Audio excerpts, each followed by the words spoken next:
We are born explorers. We just have this desire and drive to explore everything out there. The last frontier is really space. Every star in the sky is a sun, and if our sun has planets, surely the other stars should have planets also, and they do. We think there are upwards of hundreds of billions of planets in our galaxy alone. These planets outside our solar system are called exoplanets, and I've dedicated my life to finding Earth-like planets with habitable conditions.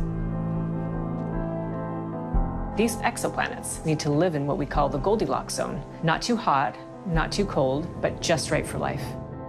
After we find the planets, we need to be able to study the atmosphere to look for gases that don't belong, that might be attributed to life. That's what I work on. That's where I'm focusing all of my efforts, because I believe that is the way we'll first find out whether or not there's life beyond Earth. One of my most pioneering efforts was figuring out that we could study exoplanet atmospheres when they transit their star and look at their spectrum. When the planet is in front of the star, some of the starlight is shining through the atmosphere, but in that spectrum, some lines are missing because of gases being absorbed in the planet atmosphere. Each gas has its own set of lines, and that's how we can tell which gas is in the atmosphere. And at the time, people were like, why are you doing this? You're never going to detect their atmosphere. Never.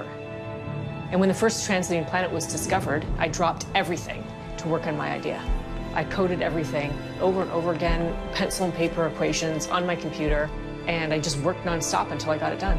In this work, I predicted that sodium would be the best thing to look for.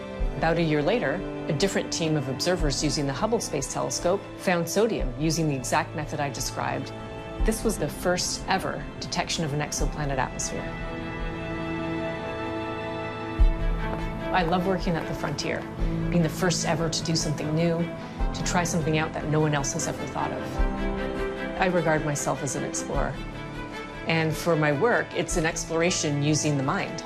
I mean, we're thinking through what's out there, we're gathering data with our telescopes and analyzing it, but it's a way that remotely we can explore the universe.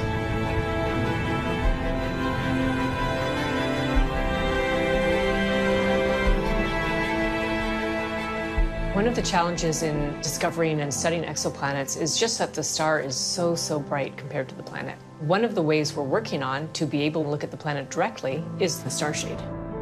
It's a spacecraft which is flown with a telescope. They both launch together with the petals unfurling from the stowed position. It will be flying in formation tens of thousands of kilometers apart and block out the starlight to incredible precision, so we would be able to see the planet's light directly. Today, we stand on a great threshold in human history. Within reach are Earth-like planets out there just waiting to be discovered. My dream for the future is that we'll be able to take our children to see a sky teeming with stars and be able to point to a star and say that star has a planet like Earth.